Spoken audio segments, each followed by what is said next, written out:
બધા? આપશો કે તમે બધા મજામાં હશો અને આ વિડિયો લેક્ચરનો આનંદ પણ માણતા હશો ઘરે બેઠા બેઠા, બરાબર ને? ઓકે, હું દ્રુપલ હેતમા સરસ્વતી ગ્રુપ ઓફ એજ્યુકેશન તરફથી આપ સર્વે વિદ્યાર્થી મિત્રોનું હાર્દિક સ્વાગત કરું છું, બરાબર છે? તો આ એજ્યુકેશન સફરને આપણે આગળ વધારીએ અને હવે આપણે ચેપ્ટર નંબર 3 તરફ જઈએ છીએ અને ચેપ્ટર નંબર 3 કે જે છે યામ ભૂમિતિ, બરાબર? Study of geometry using the coordinate system that's cold coordinate geometry, એટલે કે યામ ભૂમિતિ. યામ ભૂમિતિને ઇંગ્લિશમાં કોઓર્ડિનેટ જીઓમેટ્રી પણ કહેવાય, બરાબર? જીઓ મીન્સ અર્થ અને મેટ્રી એટલે કે મેઝરમેન્ટ. જ્યારે માપનની જરૂરિયાત થતી હોય ત્યારે જીઓમેટ્રીની વાત જે છે એ થતી હોય, એટલે કે ભૂમિતિની અંદર. આપણે ભૂમિતિની અંદર શું વાત કરીએ તો કે ભૂમિતિની અંદર લંબાઈની વાત કરીએ, વોલ્યુમની વાત કરીએ એટલે કે ઘનફળની વાત કરીએ, ક્ષેત્રફળની વાત કરીએ, ક્યાંક વર્તુળની વાત થતી હોય તો ક્યાંક ગોળાની વાત થતી હોય, બરાબર? પણ ક્યાંય કોઈના પોઝિશનની વાત કરતા હોતા નથી કે ગોળો ક્યાં છે અને આ બોક્સ ક્યાં છે. ફોર એક્ઝામ્પલ કે આ બોક્સ છે, બરાબર? તો આ બોક્સની વાત કરતા હોય, બોક્સની સરફેસીસ આપણે જોતા હોય, એનો એરિયા આપણે જોતા હોઈએ છીએ, એની વોલ્યુમ ફાઇન્ડ કરતા હોઈએ છીએ, પણ આપણે ક્યાંય એવું નથી જોતા કે આ બોક્સ ક્યાં છે, અહીંયા છે કે અહીંયા છે કે ઉપર આસમાનમાં છે કે વચ્ચે અધવચ્ચે લટકે છે કે જમીન પર છે. એ પોઝિશન આપણે જોતા હોતા નથી. તો અહીંયા જે પોઝિશનને આપણે અહીંયા જોઈએ એને કહેવાય યામ ભૂમિતિ, બરાબર? એટલે આ જે જીઓમેટ્રી સાથે કોઓર્ડિનેટ થાય છે એટલે બેની સાથે યામ ભૂમિતિ કોઓર્ડિનેટ જીઓમેટ્રી તરીકે આપણે એને લઈએ છીએ. સમજાઈ ગયું, બરાબર? ઓકે, જો એ વસ્તુને આપણે બહુ ધ્યાનથી સમજીએ કે ખરેખર આ છે શું, સમજવા માટે હું તમને એક ઉદાહરણ લઉં. ફોર એક્ઝામ્પલ કે આ 3 રસ્તા છે, રસ્તા ગણો અથવા તો શેરીઓ ગણો, બરાબર? મને સિમરન શબ્દ વધારે ગમે એટલે સિમરન શબ્દ ઉપરથી જે નામ છે એ પણ ગમે એટલે હું સિમરન લઈ લઉં. દાખલા તરીકે આ road number 1, road number 2, road number 3, અથવા તો શેરી નંબર 1, શેરી નંબર 2, શેરી નંબર 3. અને અહીંયા જે નામ આપું છું 1, 2, 3, 4, 1, 2, 3, 4, 1, 2, 3, 4. તો આ જે છે આ નામ એ ઘરના છે, ઘરના નંબર છે. મોબાઈલ નંબરની વાત નથી, ઘરના જે હાઉસ નંબર હોય ને એની વાત છે, બરાબર? ઓકે, તો હું એમ કહું કે સિમરન છે એ ત્રીજી શેરીમાં અથવા તો ત્રીજા રોડ પર રહે છે. તો પ્રશ્ન એ થાય કે 1 નંબર નહીં, 2 નંબર નહીં, 3 નંબરમાં એ મને ખબર પડી કે સિમરન અહીંયા ક્યાંક રહે છે, પણ કયા ઘરમાં રહે છે એ મેં વાત કરી નથી. તો હવે હું એમ કહું કે સિમરન છે એ ત્રીજા શેરીમાં એટલે કે શેરી નંબર 3 માં અથવા તો એમ કહું રોડ નંબર 3 માં જે ચોથું ઘર આવેલું છે ત્યાં રહે છે, રાઈટ? તો અહીંયા મારી પાસે બે કોઓર્ડિનેટ થયા, બે પોઈન્ટ ફિક્સ થયા. ક્યાં? તો કે એક છે 3 નંબર અને એક છે આ 4 નંબરનું ઘર. આ બે વસ્તુ હોય તો જ એક પોઈન્ટ નક્કી થાય એટલે કે કોઓર્ડિનેટ થાય, અધરવાઇઝ થાય નહીં. તો આ જે એક્ઝામ્પલ છે એવી રીતે બીજું એક એક્ઝામ્પલ આપું. દાખલા તરીકે સિટિંગ અરેન્જમેન્ટ, બરાબર? તો ફોર એક્ઝામ્પલ કે તમે લોકો ક્લાસરૂમની અંદર એક રોમાં બેઠા હોય, જે રો કહીએ છીએ એ રો ને આપણે એમ કહીએ કે બેન્ચ વાઇઝ બેઠા છો, પહેલી બેન્ચમાં, બીજી બેન્ચમાં, ત્રીજી બેન્ચમાં, બરાબર? તો આ બેન્ચ પર બેઠા છો, એમાં અહીંયા કોઈ એક વ્યક્તિ બેઠું છે, એક વિદ્યાર્થી અહીંયા બેઠો છે, એક વિદ્યાર્થી અહીંયા બેઠો છે, બરાબર? તો મારે એવું કેવું હોય કે આ પહેલી બેન્ચ છે, બીજી બેન્ચ છે, આ ત્રીજી બેન્ચ છે, તો હું એમ કહું કે ત્રીજી બેન્ચ પર સિમરન ક્યાં બેઠી છે સમજવા માટે, તો એમ કહું કે ત્રીજી બેન્ચ પર આ ત્રીજી સાઈડ પર ત્રીજો વિદ્યાર્થી બેઠો છે ત્યાં એ સિમરન બેઠી છે. તો અહીંયા કેટલા પોઈન્ટ નક્કી થયા? તો એક તો ત્રીજી બેન્ચ અને અહીંયા એનું જે સ્થાન છે તે નક્કી થયું. બરાબર? તો અહીંયા આ જે કોઓર્ડિનેટ થાય છે એ જે છે ઈ યામ ભૂમિતિ. બરાબર?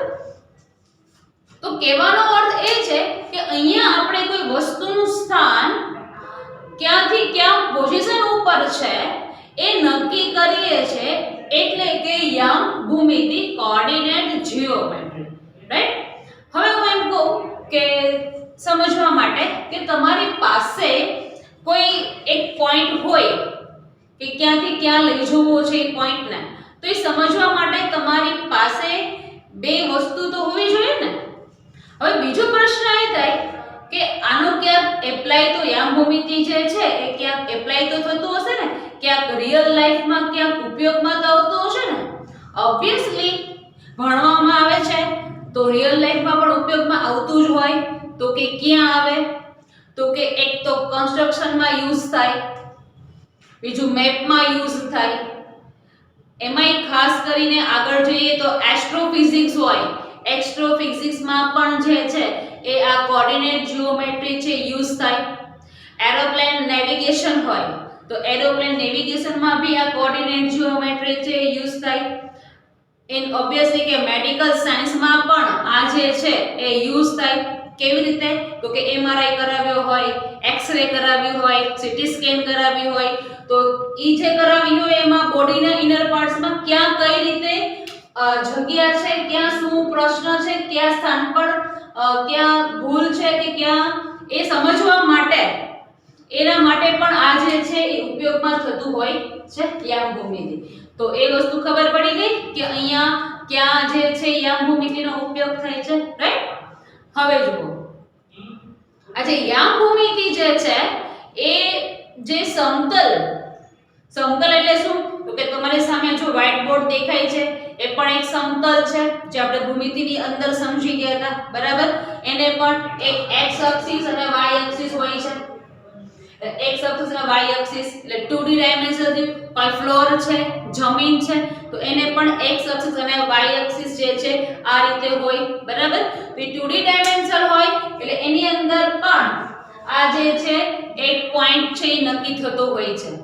અને જ્યારે આપણે એ વસ્તુ લઈએ છીએ x અક્ષ અને y અક્ષ વાળી, ત્યારે એ બે ભેગું થાય છે, એને કહીએ છે યામાક્ષો. બરાબર? પણ એ સમજીએ પહેલાનો આવિષ્કાર ક્યાં થયો ને કેવી રીતે થયો એ સમજીએ. બરાબર? ફ્રેન્ચ મહાન ગણિતશાસ્ત્રી રેને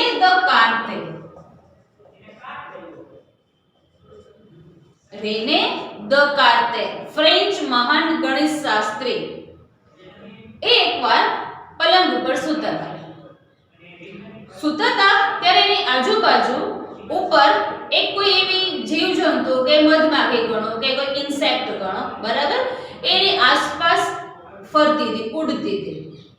એટલે એ સૂતા એને એવો વિચાર આવ્યો કે આનું સ્થાન ઘડી અહીંયા નક્કી થાય છે, ઘડી એનું સ્થાન અહીંયા નક્કી થાય છે, તો એક પોઝિશન જે છે એ કયા પોઈન્ટ ઉપર કેટલું જાય છે એવું સૂતા વિચારતા હતા. આવો એક સામાન્ય વિચાર એક મોટી સિસ્ટમ ડિઝાઇન કરતી હોય છે. વિદ્યાર્થી મિત્રો ધ્યાનથી સમજજો, સીધું કોઈ મોટી ડિઝાઇન ન થાય, પણ એક સામાન્ય વિચારમાંથી ડેપ્થમાં જઈ અને એક સિસ્ટમ ડિઝાઇન થતી હોય છે, અને એ સિસ્ટમનું નામ છે યામ ભૂમિતિ. કેમ? તો કે આ જે સિસ્ટમ જે છે જેને કહેવાય કાર્ટેશિયન સિસ્ટમ પણ કહેવાય. કાર્ટેશિયન પદ્ધતિ, કાર્ટેશિયન સિસ્ટમ કોના નામ ઉપરથી પડી? તો કે ફ્રેન્ચ મહાન ગણિતશાસ્ત્રી રેને દકાર્તેને આવો વિચાર આવ્યો હતો, અને એ ડેપ્થમાં ગયા અને આ એક સિસ્ટમનો આવિષ્કાર કર્યો. બરાબર, એટલે એના નામ ઉપરથી કાર્ટેશિયન યામ પદ્ધતિ તરીકે પણ ઓળખાય છે. સમજાઈ ગયું મિત્રો કેવી રીતે તેનો આવિષ્કાર થયો હશે, રાઈટ? તો હવે થોડું એજ્યુકેશનમાં આગળ વધી. ઓકે, હવે જુઓ, હવે મેં તમને એમ કીધું કે સંખ્યા રેખા, એમાં અહીંયા હું x લખું છું, અહીંયા હું લખું છું x ડેશ. તમે સંખ્યા રેખા તો ભણી જ ગયા હશો, બરાબર? તો 0 1 2 3 4, ડાબી બાજુ -1 -2 -3. હવે હું મેં પહેલા જ કીધું કે સિમરનનું જે મેં ઉદાહરણ આપ્યું યાદ કરો કે ત્રીજો રોડ ચોથું ઘર, તો 2 પોઈન્ટ થયા. તો અહીંયા પણ હું 2 સંખ્યા રેખા લઉં છું, એક નથી લેતી.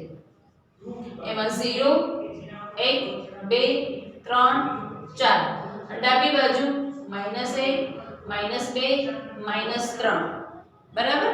હવે આ જે બે રેખાઓ છે એને હું હોરિઝોન્ટલી અને વર્ટિકલી પરપેન્ડિક્યુલર ફોર્મમાં ક્રોસ કરું છું, એટલે કે છેદે છે લંબ રેખાઓ આ બંને. એટલે આ બે લંબ રેખાઓ છેદે છે એટલે આવી રીતે ક્રોસ થતી હોય.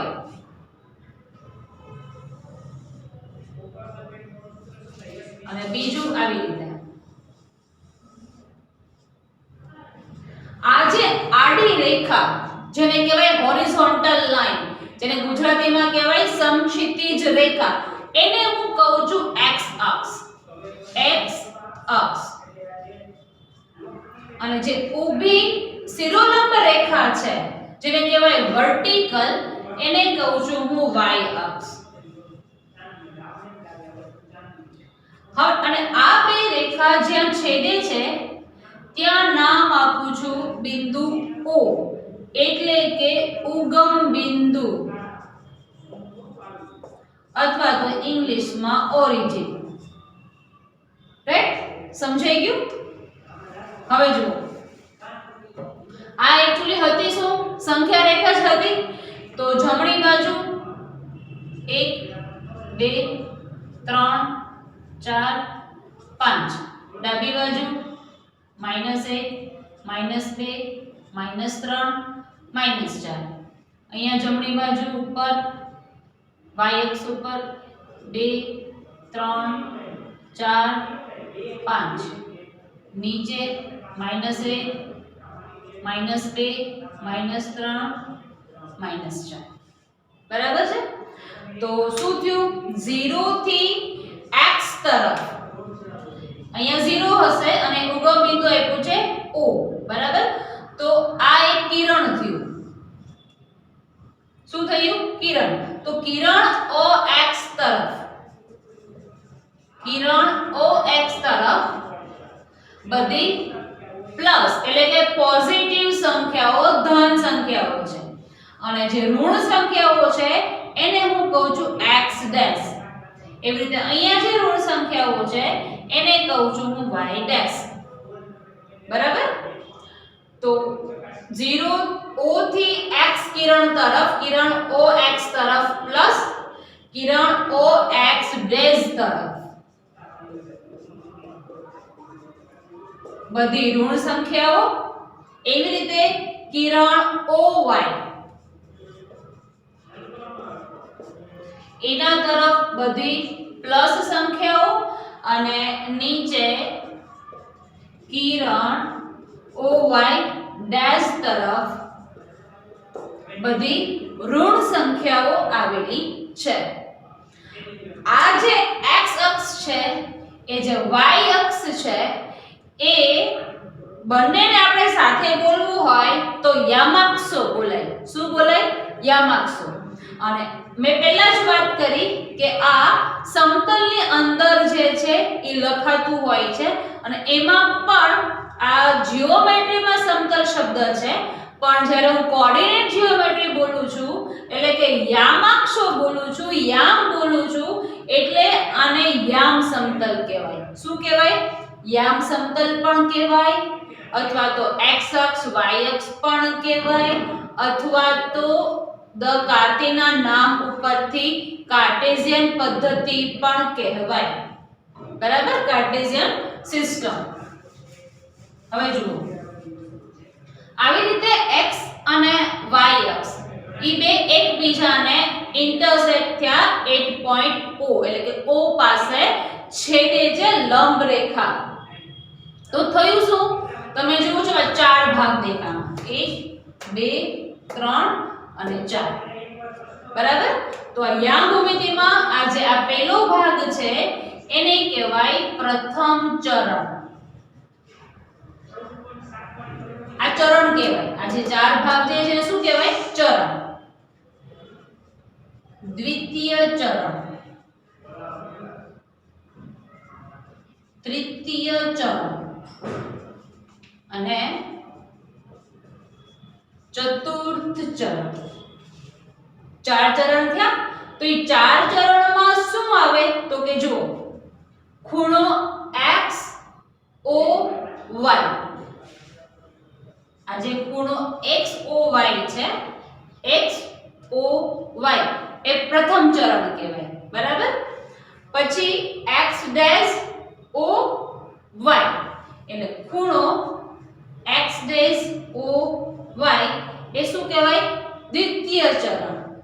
એવી રીતે તૃતીય ચરણમાં કોણ? તો કે ખૂણો x dash o y dash એટલે x dash o y dash એ તૃતીય ચરણ કહેવાય. અને ચતુર્થ ચરણમાં શું આવશે? તો કે ખૂણો x o y ડેશ એટલે x o y ડેશ એ શેમાં આવશે? ચતુર્થ ચરણમાં. ક્યારે એવા ચરણો બન્યા?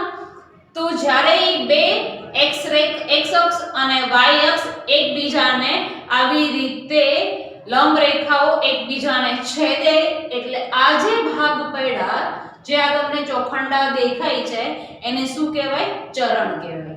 સમજાઈ ગયું મિત્રો? પ્રથમ ચરણ, દ્વિતીય ચરણ, તૃતીય ચરણ અને ચતુર્થ ચરણ. રાઈટ? હવે જુઓ, આ ખૂણા આપણે ખબર પડી ગઈ. તો જોઈએ, પ્રથમ ચરણમાં કયા કયા બિંદુઓનો સમાવેશ થાય? તો પહેલું તો x અક્ષના જમણી બાજુના એટલે કે O કિરણ O x તરફના બિંદુઓનો સમાવેશ થાય અને સંખ્યાઓનો પણ સમાવેશ થાય. તો અહીંયા કેવી સંખ્યાઓ છે? બધી ધન. તો અહીંયા થશે પ્રથમ ચરણમાં પ્લસ અને એ રીતે અહીંયા y ઉપર જુઓ, y અક્ષ ઉપર એ પણ પ્લસ. એવી રીતે અહીંયા પહેલું તમારે x માં જોવાનું એટલે કે પહેલા તમારે O થી x ડેશ તરફ એટલે માઈનસ અને પછી y તરફ એટલે પ્લસ. આ તમારું થયું દ્વિતીય ચરણ. તૃતીય ચરણમાં શું આવશે?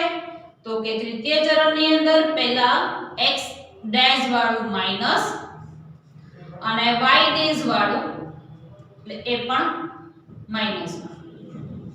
ચતુર્થ ચરણની અંદર x વાળું શું આવે છે? તો કે પ્લસ અને y ડેશ વાળું એટલે કે માઈનસ. તો આ થઈ ગયા તમારા પ્રથમ ચરણમાં ખૂણો અને કયા કયા x અક્ષ અને y અક્ષ આવે છે તે. બરાબર, હવે જુઓ, આ જે x અક્ષ છે અને જે y અક્ષ છે, બરાબર, x અક્ષને શું કહેવાય ગુજરાતીમાં? આવી રીતે જે લખાતું હોય છે કોઓર્ડિનેટ્સ, જે કોઓર્ડિનેટ્સ લખાતું હોય છે એને કહેવાય કોટી. અને y અક્ષ ઉપર જે કોઓર્ડિનેટ્સ લખાતું હોય એને કહેવાય Bhuj. This is a part of system. બરાબર, પણ એવું આપણે કદાચ યાદ ન રાખતા લાગવું તો જોઈએ ને કે આપણે થોડુંક આમ યામ ભૂમિતિ ભણીએ છીએ. બરાબર, એટલે આ શબ્દ ઉપર ભાર દીધો છે. પણ x અક્ષ અને y અક્ષ યાદ રાખો તો પણ એટલું ઇનફ છે. રાઈટ? તો આ સમજાઈ ગયું બધાને? પ્રથમ ચરણ, દ્વિતીય ચરણ, તૃતીય ચરણ અને ચતુર્થ ચરણ. ક્લિયર? હવે જુઓ, હવે સિમરનનું ઉદાહરણ યાદ છે ને? ત્રીજી શેરી અને ચોથું ઘર. તો હું એમ કહું કે અહીંયા મેં આ ત્રણ ઉપર એક પોઈન્ટ નક્કી કર્યો. બરાબર, અને x અક્ષ ઉપર અહીં ધન બાજુ અને અહીંયા y અક્ષ ઉપર જે ધન સંખ્યા છે 4 એ ત્યાં મેં પોઈન્ટ છે 1 લીધું, બરાબર. તો 3 ને અને 4 ને જ્યાં કોઓર્ડિનેટ થાય છે ત્યાં નામ આપું છું P, બરાબર. તો આને શું સમજવાનું, જો આ ખાસ સમજજો. આ જે 3 છે ઈ કોની ઉપર છે, તો કે x અક્ષ ઉપર છે. કોની ઉપર છે, x અક્ષ ઉપર. તો આને શું વચાય ખબર છે કે આ 3 જે છે એ આ y અક્ષથી 3 એકમ દૂર છે. કેટલું, 3 એકમ. જે કંઈ બી મેઝરમેન્ટ આપણે કરતા હોઈએ છીએ એ 0 થી કરતા હોઈએ છે ને સ્કેલની અંદર, બરાબર. એટલે સાંભળજો, x અક્ષ ઉપર જે એકમો હશે જ્યાં પોઈન્ટ થતા હશે એ બધા y અક્ષથી દૂર હશે. કેટલું દૂર છે, અને મારે બોલવું હોય તો કેવી રીતે બોલાય, તો કે આ x અક્ષ ઉપર જે 3 સંખ્યા છે, આ જે 3 છે તે y અક્ષથી 3 એકમ દૂર છે, રાઈટ. અને અહીંયા મારે બોલવું હોય y અક્ષ ઉપર જે 4 છે તે x અક્ષથી 4 એકમ દૂર છે. એટલે આ ખાસ શબ્દ ઉપર ભાર દેજો. x અક્ષ પરની જે સંખ્યાઓ હોય તે y અક્ષ કરતા દૂર હશે, અને જે y અક્ષ ઉપર જે સંખ્યા આપણે પોઈન્ટ લેતા હોય, ધારો કે મેં 4 લીધી છે તો એ x અક્ષ કરતા દૂર હશે, રાઈટ. આ સમજાઈ ગયું. અને આનું જે મેં પોઈન્ટ આપ્યું છે કોઓર્ડિનેટ, એ આપ્યું છે P. તો પેલું લઈશું કોઓર્ડિનેટ x નું એટલે 3, અને બીજું જે છે y નું એટલે કે 4. આવી રીતે સમજાવી શકાય, અથવા સમજવા માટે P of x અને y. એટલે પહેલું x અને x અક્ષનું બિંદુ, x અક્ષની સંખ્યા, અને બીજી y અક્ષની સંખ્યા જ લેવાની થાય. હવે મારો એક બધાને પ્રશ્ન છે, સાંભળજો, કે શું xy કે yx એ સિમિલર છે, એ બે સરખું છે, હા કે ના, બરાબર. એટલે કે હું ફરીવાર બોલું છું, આ p ના યામાક્ષો x ના અને y અક્ષ ના, અને અહીંયા પણ p બિંદુ જે કોઓર્ડિનેટ થયું છે, બરાબર. ખાસ યાદ રાખજો, ઓર્ડર પેરમાં ફરીવાર બોલું છું, એમાં તમારો આન્સર આવી જશે. ઓર્ડર પેરમાં હોવી જોઈએ, એટલે કે ક્રમયુક્ત જોડ હોવી જોઈએ. ક્રમયુક્ત જોડ એટલે કેવી જોડ, તો કે આવી રીતે x અને y, પેલી x અક્ષની અને બીજી y અક્ષની, બરાબર. તો મેં લખ્યું છે x અને y, અહીંયા લખ્યું છે y અને x. એટલે કે x અક્ષ પરની સંખ્યા, y અક્ષ પરની સંખ્યા, અહીંયા y અક્ષ પરની સંખ્યા અને x અક્ષ પરની સંખ્યા. મારો ક્વેશ્ચન એ છે કે શું આ સિમિલર છે, એટલે કે શું આ સરખું કહેવાય. વિચારવું જોઈએ, સરખું કહેવાય, ન કહેવાય ને. બિલકુલ સાચો, ન કહેવાય. કેમ ન કહેવાય, તો કે સિમરનને યાદ કરો. સિમરનનું જે મેં ઉદાહરણ દીધું હતું, આપણે એ વાતને જ પકડી રાખીએ કે મેં શું કીધું હતું કે સિમરનનું ઘર ત્રીજી શેરીમાં ચોથું ઘર છે, બરાબર.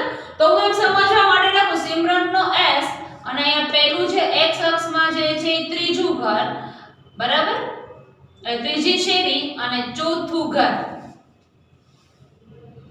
હવે હું એમ કહું કે સિમરનનું ઘર અહીંયા ચોથી શેરી અને ત્રીજું ઘર, તો એ યોગ્ય નથી ને.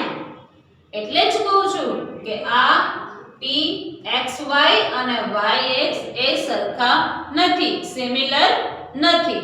સમજાઈ ગયું. એટલે જ કહું છું ક્રમયુક્ત જોડ હોવી જોઈએ. ક્લિયર. તો આ વસ્તુ તમને એટલે જે સમજાવી યામ ભૂમિતિ માટેની, કે આમાં શું હોઈ શકે, એ આટલી વાત તમને મગજમાં ઉતરી હશે, બરાબર. આ આખો જે મેં સમજાવ્યો છે એ આખો એક બેઝિક કોન્સેપ્ટ હતો, એ મગજમાં ઉતરી ગયો વિદ્યાર્થી મિત્રો. ઉતરી ગયું ને, મગજમાં બેસી ગયું ને. ઓકે. તો હવે આ સમજાઈ ગયું હોય તો નેક્સ્ટ વિડિયો લેક્ચરમાં આપણે થોડું આગળ સમજશું. ત્યાં સુધી આવજો.